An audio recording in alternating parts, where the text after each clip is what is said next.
Hello, good afternoon, everyone. I'm Jason Tozier. My name sign is JT, and today I'm interviewing Dr. Alissa Ackerman. She is an assistant professor in criminal justice at California State University, Fullerton, in the town of Fullerton, which is Orange County, which is very famous within the educational community. Thank you so much for being with us today, Dr. Ackerman. Thank you for having me. Absolutely. Now, Alissa is a sex crimes expert who specializes in the study of sexual violence and is a survivor scholar herself. She's delivered presentations, keynote speeches, and other talks nationally and internationally. In October of 2018, she produced a TED Talk about restorative justice. And if you're interested, you can find that TED Talk on YouTube. It's entitled Alissa Ackerman TED Talk, The Importance of Connection. Make sure that you click on the closed captioning button so you can access the closed captioning. It's about 14 minutes long. Dr. Ackerman has met with about 500 men and women who have committed sexual offenses as part of a restorative justice framework that she has co-founded and co-created. She's also written on many topics related to sexual violence. She's been published in over 35 peer-reviewed journals, and she's co-written or edited 6 academic books and published 3 co-authored books. One of them is this, Healing from Sexual Violence.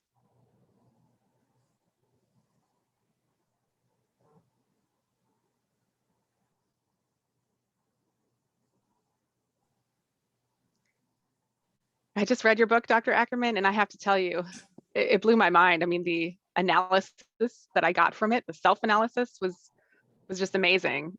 And looking at the root problem, really. You know, I myself am a double victim. I experienced sexual violence myself at 10. I am deaf myself, and I was a victimizer at 11 or 12. I acknowledge my wrongdoing. Trauma is no joke. And I want to emphasize that I myself am not a licensed psychologist, but looking at the best research available, we can see that according to Sullivan, in 1987, we write that deaf children experience sexual abuse at a higher percentage than the hearing population. Sullivan found that 10 to 25% of hearing boys and girls report sexual assault or sexual abuse, whereas 54% of deaf boys and girls report sexual abuse. And the reason for this is hearing privilege and systemic autism. I'll talk a little bit about what autism is. Autism is oppression based on hearing status. We also experience language deprivation, parental neglect. We don't have the same love and affection and support as our hearing peers. 90% of deaf people are born to hearing families, and about 70% experience autism and language deprivation within their own homes. So now I'd like to ask Dr. Ackerman some questions. My first question for you is, you are a survivor. Why is it that you chose to study sexual violence? That's a great question. So when kind of a long story, when I went to college, I went as a biology major, hoping that my life would take a turn, that I would have a new start. I was in full trauma response because of the rape that I experienced at 16, and very quickly failed out of college. Before Thanksgiving of my freshman year, I failed out. I ended up getting a business degree from a small university near where my parents lived, and decided I was never going to do anything with that. So when I applied back to the university that I had originally attended, I was looking for a back door into the biology program, and that was criminal justice. I had always wanted to be a forensic pathologist, like a death scene investigator, but because I had failed all my prerequisites, I figured I'd start with the easy major. turned out not to be the easy major.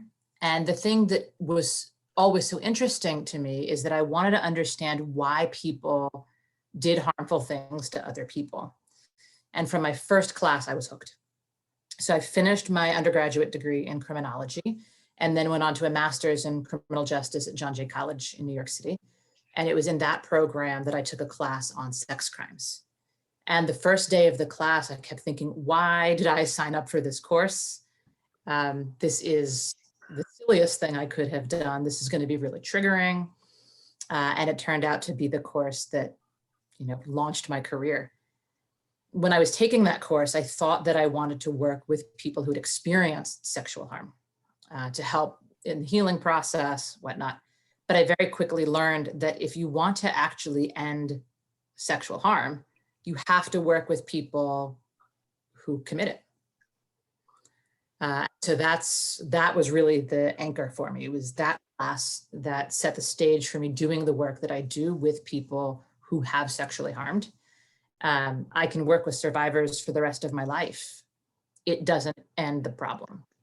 So it is only when you address the root causes that you stop sexual harm from ever happening.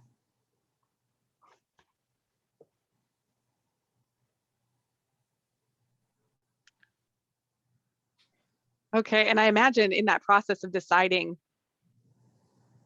what major and where your career was going, I'm sure that criminology came into play based on your past experience. So it's fascinating to see your path and your journey there.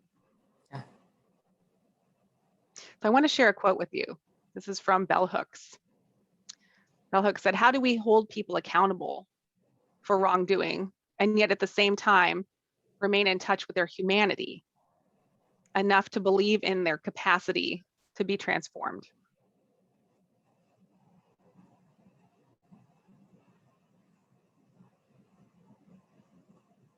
Of course, any form of sexual violence and wrongdoing must be held accountable. People must be accountable for their action. And sexual violence can happen in different ways, men perpetrating it on women and vice versa. But why do they occur more with male perps and women victims? Can you share with us what that looks like and how the two look different? So I think it's a misconception. So men do perpetrate sexual harm more than women do. But women perpetrate it too. And I think rates are higher among women than we will ever know. Because people are less likely, in particular men, are less likely to report that a woman sexually abused them. And that's kind of because of the way that men are socialized, especially when we're talking about women who are teachers who abuse male students. Sort of this belief that that male student got lucky, when really it is abusive behavior that we're seeing on the part of the teacher. I think that men more generally commit acts of violence and of harm more so than women do. And I think that in part just because of socialization. Men are only allowed to feel anger, right? Men are not allowed to get in touch with the emotions of sadness and depression. Like they're not allowed to talk about that because they are seen as weak for doing so. And because they stuff those emotions, and sometimes that is interpreted in some negative coping skills, some negative coping styles, that is what leads to sexual harm, more so than anything else.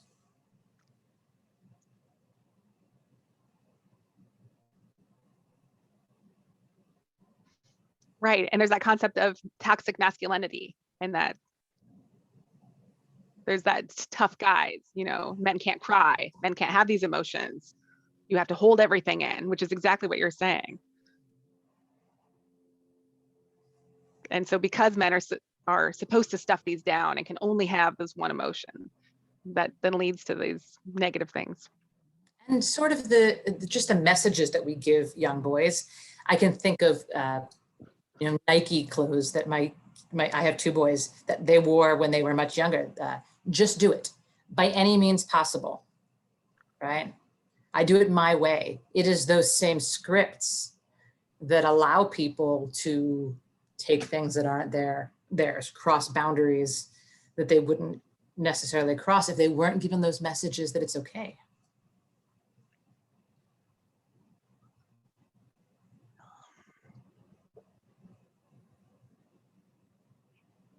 That's why I stopped wearing Nike, actually. I haven't worn Nike since middle school. I went to Adidas because I never really did like that phrasing. Yeah. Can you talk a little bit about restorative justice and explain to our audience how restorative justice can make a difference and help people heal their humanity and their capacity to be transformed? Sure. So I will start with a story of how I got into restorative justice. So I've been teaching about it my whole career, right? I've been teaching criminal justice courses since 2005. When we talk about the philosophies of punishment, although I don't really like that terminology, restorative justice is one of them. And the idea is that it heals relationships and it restores people from the harm that they have experienced. So I always thought about it as an academic, as an intellectual, and then I had the opportunity to participate in a restorative justice process with men who had harmed, though I didn't realize that that's what I was doing at the time. So a friend of mine, Dr. Jill Levinson, who I wrote this book with, asked me to come meet with the men in her treatment program, but she wanted me to come as Alissa, survivor, not Dr. Ackerman, sex crimes expert. So I went and we created a circle process, which I'll talk about what that is in a moment. And it was one of the most healing experiences of my life because I got to talk about the harm that I had experienced as a teenager in my own words, in my own way. And the men in that group listened in ways that nobody else did or could. Because when you commit an act of sexual harm, you are part of that experience too. So you have an understanding that somebody who's never experienced it, they couldn't have. So it was life-changing for me. And so I worked with Dr. Levinson long after that to think about like, what is it that we created? I mean, it's different having a survivor come and talk, like a survivor panel, a victim impact panel. It's different having somebody come share a story, but not have the interaction and the connection with the people who are in the audience. We built that connection from that first moment with these men. And that is the heart of restorative justice. So restorative justice is a framework under which there are lots of different restorative practices that you can use. But the heart of it is that you honor a common humanity. No matter what somebody has done, no matter what somebody has experienced, they have the right to human dignity. And none of us are the worst thing we've ever done or the worst thing that has ever happened to us. So if you believe in the power of redemption, you believe that people are capable of change, then it makes sense that you would honor a process that allows people to make that change. So restorative justice allows for that because it truly holds people accountable in a way that a criminal legal process can't. So the criminal legal process is concerned with guilt, right? Did you break this statute? And in that process, people are told, say nothing, because anything you say will be used against you in a court of law, which is exactly the opposite of what people who have experienced harm need to hear. What they want is acknowledgement, right? I did this, I'm sorry. This is what I learned from the experience. And these are the steps I'm gonna take to ensure that it never happens again. And so restorative justice allows for that true accountability in a way that a criminal legal process never can. And I'll also add that the criminal legal process doesn't really do anything for crime survivors, right? There's this idea that you will get justice and you will feel better, but that is rarely the case. Most people who experience sexual harm won't even report it. And even if they did, cases are not taken seriously, survivors are not believed, and very few cases end in punishment. Punishment doesn't fix the problem. So it's kind of all of those things. It is a process that honors the humanity of all people and allows for true accountability. And I love that bell hooks quote. I think, the question there is, how do you honor human dignity and hold people accountable? I think that is how you hold people accountable, is by honoring their human dignity. I love you, I support you, I do not agree with your actions, I do not condone them, I am disappointed, and I support you in your process of change.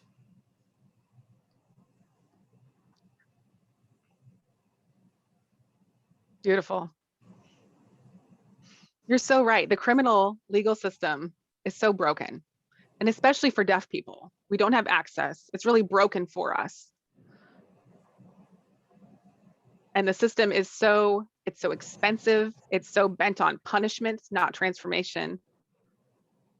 You know, they find you guilty and they push you through the system and they just want to get you into jail and next case.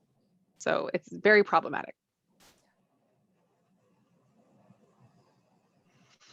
So my next question for you, we're seeing more and more children who are on sex offender registries throughout the US. And the US has the most draconian sex offender registry in the world. It's really out of control. And we see this causing an onslaught of suicides, bullying, particularly cyberbullying. And I'm curious if you think the public mapping and shaming of the sex offender registry is a reactive or destructive culture. Because according to your research, despite their popularity, research evidence does not support these laws as effective in reducing sexual violence. So does this answer suggest that this helps keep kids safe? Or are we sweeping too many people into this and creating an irrational sense of fear? We are sweeping way too many people into this and creating an irrational sense of fear. There has been no research that has found that registries are effective at doing anything. But people like them. It makes them feel like the criminal legal response is doing something. But the way that registries are used today was never what they were intended for originally, right? Originally, they were intended for a small group of high-risk, dangerous people who continue to offend against strangers. And now we have widened this net, and people are on registries for things that, I mean, well, I will take a step back and say we should just abolish the registry. We shouldn't have a registry because it doesn't do anything to keep communities safe, and it gives us a false sense of security. And we are putting people on registries for things that the registry was never intended for. But it makes people feel good.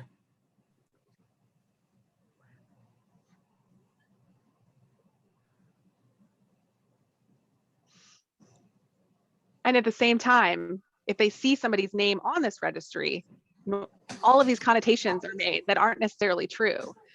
They think that people are not accountable, that they're blaming people for things that are not necessarily the reason behind their name being there. A name on a sex offender registry, it puts you in a class of the most hated people. And you're there for life, you know? And that's a story that's not often shared. Yes. And it makes sense why people would feel that way, because of this belief that people who sexually offend are dangerous, that they are offending against people they don't know, right? And that's really scary. But at the end of the day, that myth is just not true. Does it happen? Yes. But the vast majority of people who experience sexual harm, they know the person who did it. It's a family member, it's a close friend, it's a teacher, a clergy member. So how does a registry that tells you, oh, somebody who committed a sex offense lives within a mile of you, how does that do anything to keep you safe? It keeps you focusing on the things that you shouldn't be focusing on, instead of focusing on where the harm can happen, which is in your own home. So instead of prevention measures, teaching young children about healthy sexuality, teaching them to use proper terminology for their body parts, teaching them that you will believe them if they tell you that somebody touched them inappropriately, teaching them body positivity, and helping people who are at risk to reoffend or to offend in the first place to get the help that they need, Like, if we focused there, we would stop sexual harm from happening. But throwing people on a registry just makes us feel good. It doesn't do anything to reduce sexual harm. In fact, most sexual harm is committed by people who are not on the registry, because we understand that most people who sexually offend don't ever reoffend, at least not in sexual ways.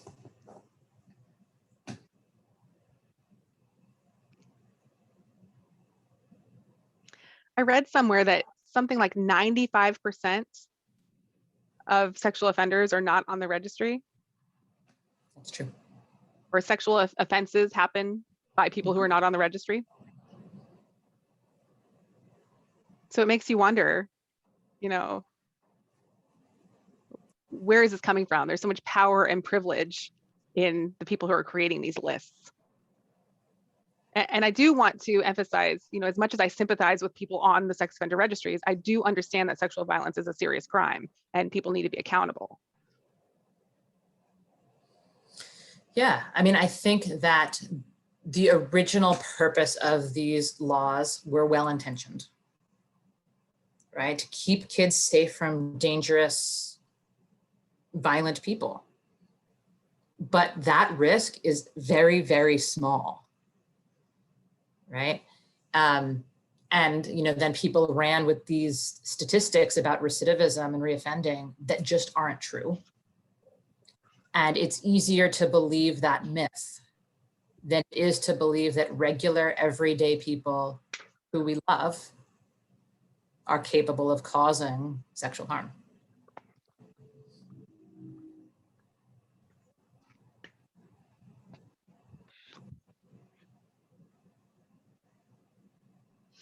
Yeah, and I'll get into some of these statistics too that you're talking about a little bit later.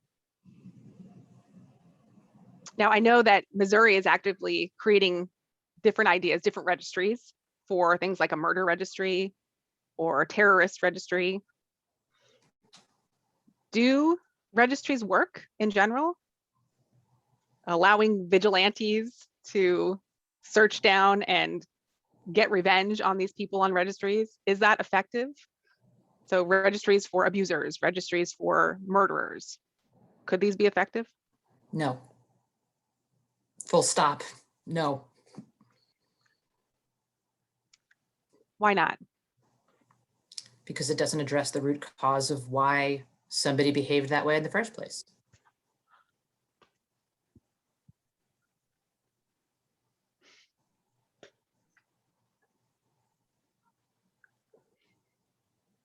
Right. Can you share with our audience, what's the worst story that you've ever heard in dealing with offenders and victims? With regard to the harm that was perpetrated, or regard to the harm that the registry has caused?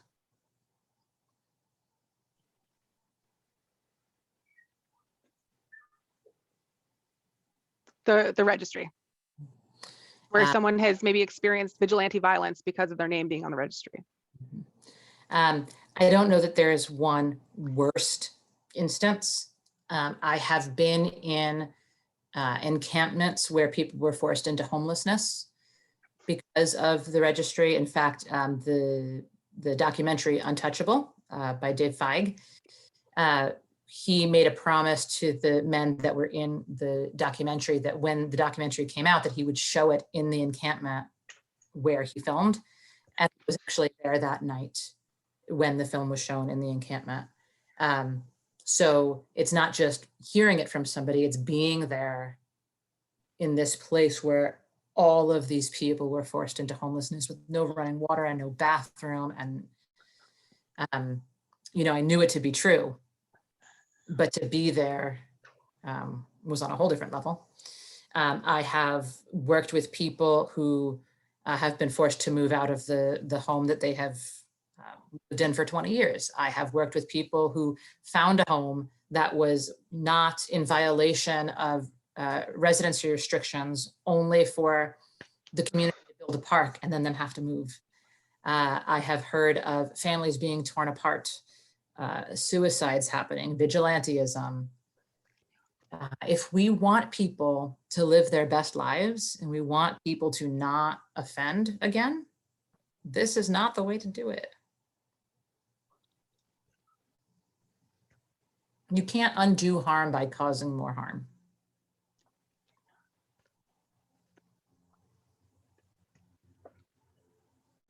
Right.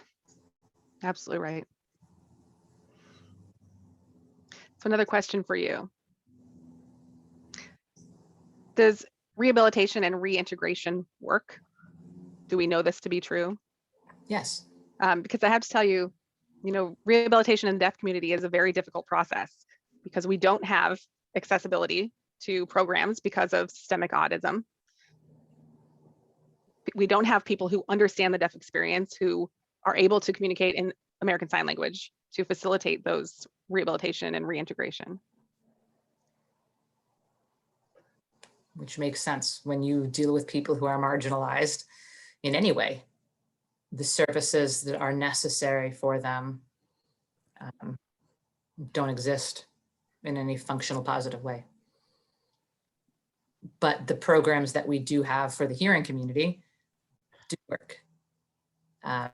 Treatment can be very effective when done properly. And most people who sexually harm will desist on their own anyway. So if you have treatment or you have therapy that helps them to live their best lives, that supports them in being the best human being that they can be,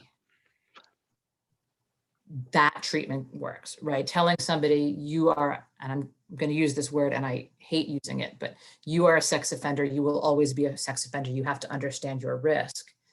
That is not effective. But getting to the root cause of why it happened in the first place, and then supporting people to live their best lives. Like, you are not this label, you are so many other things.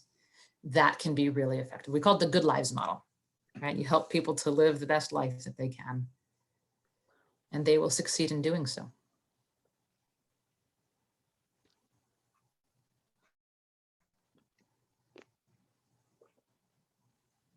Absolutely. That's beautiful. I agree. When you help people live their best life and help them be successful, that's the key, and I've experienced the opposite of that. Yeah. That stigma and that identification as a sex offender, it's a cloud over your head that it follows you for your entire life. I've gotten death threats because of it. I can tell you that those kind of things do not work. They don't help me to want to be a better person. I had to develop thick skin. I had to keep living my best life, but it's not easy. So thank you for saying that. Now, in another book that you wrote in 2018, entitled The New Campus Anti-Rape Movement, I know that this has been a hot topic in the deaf community for several years, because we do have deaf men who have committed sexual violence, specifically in fraternities, deaf fraternities. And we often get the question, why aren't these people accountable for their wrongdoing? And we see that sometimes it has to do with their relationship to the fraternities and their privilege. Why do we enable this silence? And so I wonder, fraternities being a popular area for rape culture and for instigating this environment of toxic masculinity and hyper masculinity, and how that has an effect on sexual aggression. How do you think these factors kind of come to a head through fraternities? How do the fraternities enable these things to happen? I think it's fraternities. I think it is college sports. Any place where you have a toxic masculine culture, you're going to see this. And I don't think it's necessarily because the people in these places are bad men. I think it is a way that people are socialized in an environment who do not understand the depth of the harm that they cause when they behave this way. Right. And it goes back to the conversation we were having earlier about like the Nike slogan and the way that we raise young boys. Just do it by any means possible. You are the man, you are in charge, you are the powerful. And women are sort of taught, be silent, don't take up space, right? So if we are not teaching young people about healthy sexuality, we are not teaching young people about affirmative consent, about what trauma triggers might look like when you are engaging in a sex act with somebody, when they can't say no. We're not teaching people these things.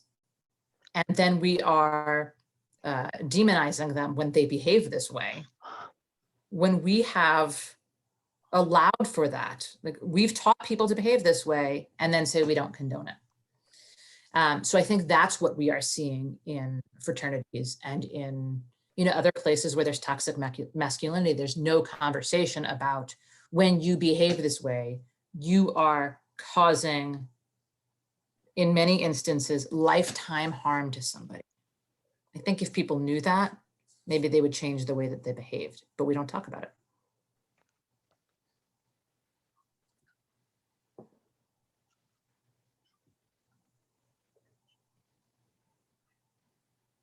That's so true. And that's the example of that 95% of people who are not on the sex offender registries who are doing these things. And there's so much politics involved too, especially on campus, where some people, they're waved through, there's no punishment for them, whereas others are held accountable. And that's something the deaf community struggles with just as the hearing community does. Mm-hmm.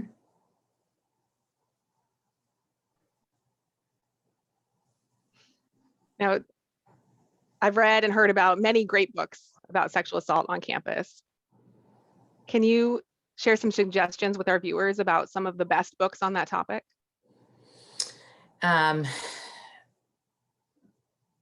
It's actually not books related to campus sexual violence that I would recommend, although I would recommend Missoula.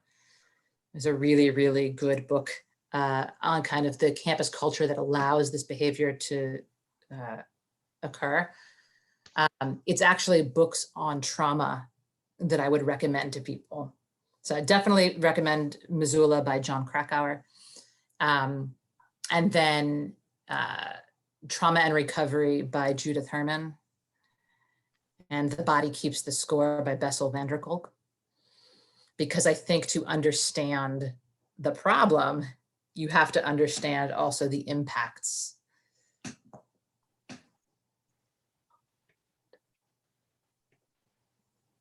Yeah, those are all good ones. Yeah, and that one book really helped me to have insight on myself and do some self-analysis. It was really impactful. Okay, the New York Times columnist, David Brooks, he was quoted in saying, "In a guilt culture, you are good or bad by what your conscience feels. In a shame culture, you're good or bad by what your community says about you, by whether it honors you or excludes you. In guilt culture, people sometimes feel like you do bad things. In shame culture, social exclusion makes people feel like you are a bad person." So in an example of that, in a 1986 magazine, someone who is not an expert threw this statistic out there that's now been repeated many times, that 80% of sexual offenders reoffend. The Department of Justice has said it's only 3.5%, which 3.5% of people who commit sexual offenses have any recidivism. That's actually the lowest of any other crime. Robbery, murder, it's the lowest of all other crimes. Can you share with us some steps that need to be taken to remedy that lie that's since been repeated so many times and fed to the world about sexual assault and sexual offenders? Yeah, so that statistic came from somebody who was working in an environment with high risk people, right? So among people who are high risk to reoffend, most of them are going to reoffend. But most people who sexually offend are not high risk. So I think we have to talk about that nuance. And I think it comes from academics and researchers. So one of the reasons that I have stopped writing peer-reviewed journal articles and now do a lot more public-facing work, like the podcast, like doing restorative justice in the community, is because I feel like I have a responsibility with the privilege that I hold to make this information accessible to the public, right? Most people can't access peer-reviewed journal articles. They're behind a paywall. They're hard to get access to. But having a conversation like this with you puts that information, puts that nuance out there for the community to hear in a way they otherwise wouldn't hear. So I think one step is that researchers and academics have a responsibility to talk about this in a public-facing way, so that the general public can access that information and understand that nuance. I think the activist community has to be talking about this. So I talk about being a survivor scholar. It's the same thing as being an activist scholar. If you do this work simply to do the work, you're not going far enough. Right? If you're doing this work because you want to change lives, then you have to put yourself out on the line publicly. That's not easy to do. And I understand why a lot of scholars won't do it. But so for me, the step is I have to talk about this publicly. And if I'm talking about this publicly and teaching people, then they then have a responsibility to continue talking about it within their communities. So I teach a class on sex crimes. I just finished teaching the spring semester. I had 40 students. We now have 40 other people who are going to be talking about this very thing, who now understand that nuance. And I've been teaching that class for 10 years. So I think that's how we change the culture. I wrote a piece in, I think it was 2016, on this very thing, about how there are some official data sources out there that, you know, tell outright lies about reoffending rates. That has to change. Lawmakers have to be willing to listen to academics and scholars who research this stuff instead of perpetuating the same old myths. But it's easier to perpetuate those myths than to honor the humanity of people who have sexually harmed. And that's not okay. That has to change.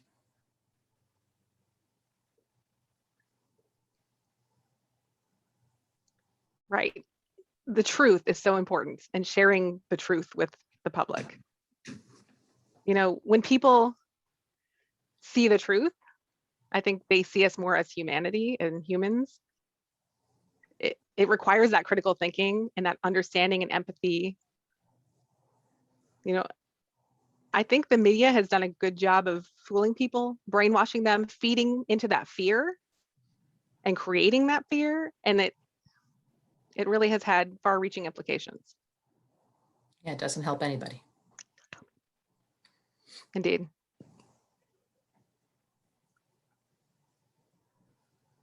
So a university published on their website a sexual offender registry, and they had said that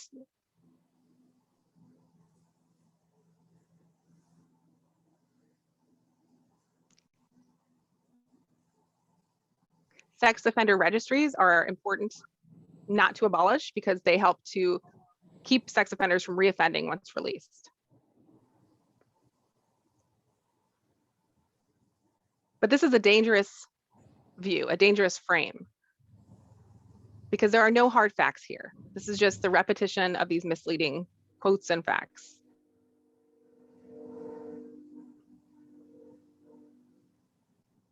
And I'm curious what you think about statements like these and how harmful they can be. I think they're really dangerous. I think that it requires us to question why they are saying this. I mean, I think most people believe that it's true, that it is an important tool to stop people from reoffending. The truth of the matter is that is just not true. No research has ever found that. And making statements that you cannot back up with data are dangerous, not only to people who are on those registries, but also to people who have been harmed, because it is not addressing why the harm happened. It is not addressing their healing. You know, and a moment ago you were talking about this, I was thinking, there is no black and white. There is no, offender, victim. We like to make these distinctions, but you're sort of living proof that those distinctions don't really exist, right? Most people who have sexually harmed have been harmed themselves. People don't wake up one day and say, gee, I think I'm going to sexually harm somebody, right? There's something underlying that. And there's lots of reasons why it happens. So making statements like, well, this will stop people from reoffending without ever addressing why they offended in the first place, and without addressing their healing needs and the healing needs of the people who have been harmed, we are just perpetuating more and more and more harm.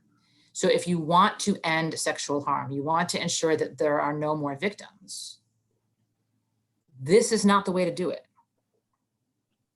So I think it's very, very dangerous. I think it's very problematic. And I'm seeing more and more people willing to say that out loud. When I started this work 15 years ago, I was told, do not go into this field. Do not work with people who have sexually harmed. You will never have a job. And here I am now in a community of activists, a community of advocates, and a community of scholars who are talking about this and calling out the dangers of misinformation like that.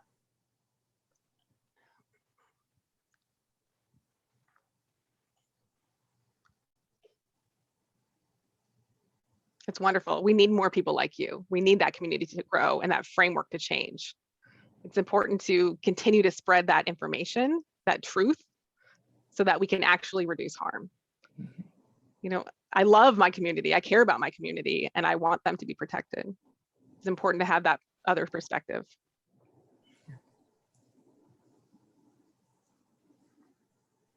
Now, just read your book, Healing from Sexual Violence.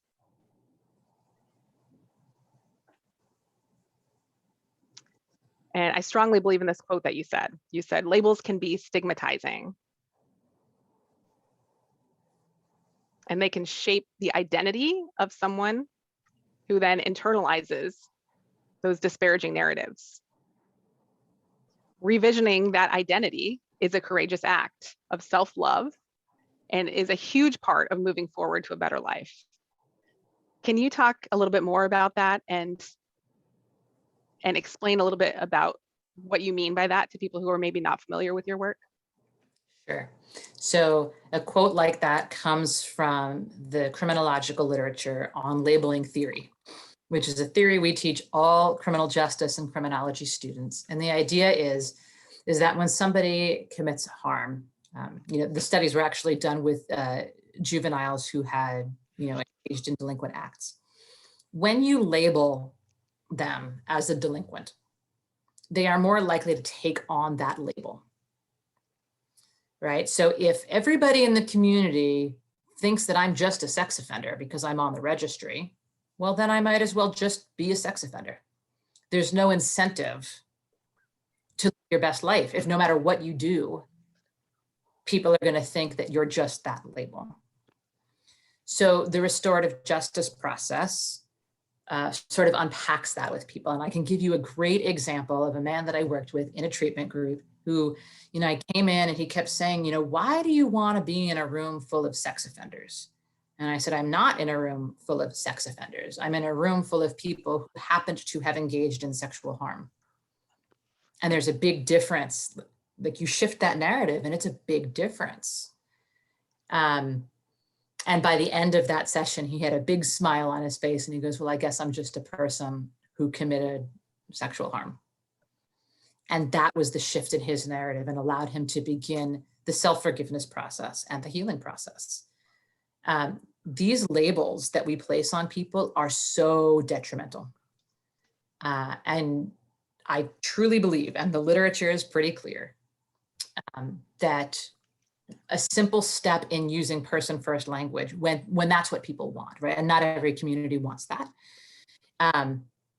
But it's not for me to put a label on anybody else. I can only put labels on myself, right? The labels that I want to hold. And when somebody else puts those on me, it can feel shameful. It can feel stigmatizing. So we want to break open those labels. And that starts with a common humanity. You're just a person who did a lot of different things. We're all very complex. All of us are capable of causing harm. All of us are capable of being harmed. So when we just place this label on this one thing that you did, without understanding the context of that, it can ruin people's lives, and has and does.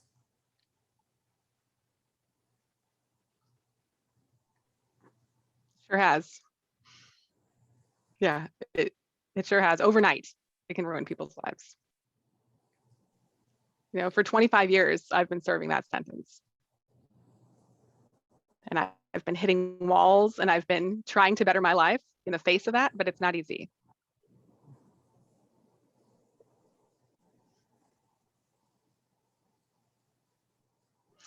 And I think it's important when we talk about returning citizens, it's important to see that as a positive thing and understand that it's a slow process for someone who is returning. And I think that's part of my mission, is to continue to give back to the community and to educate the community on that. So those are all the questions I have for you. Did you have any final thoughts before we wrap up that you'd like to share with the audience? Just that I'm really proud of you. I know that this is not easy to talk about. And the fact that you were even willing to talk to me about it is really powerful. And I hope that this is helpful for people. My mission, the world, is to do this work, to bring about awareness, to help people to heal in ways that do not perpetuate harm to anybody. I believe it is possible to do.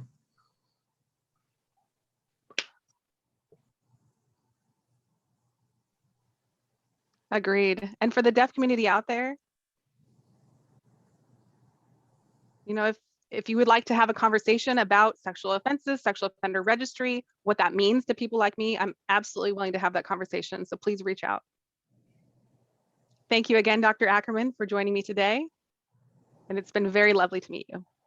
Thank you for having me. Take care.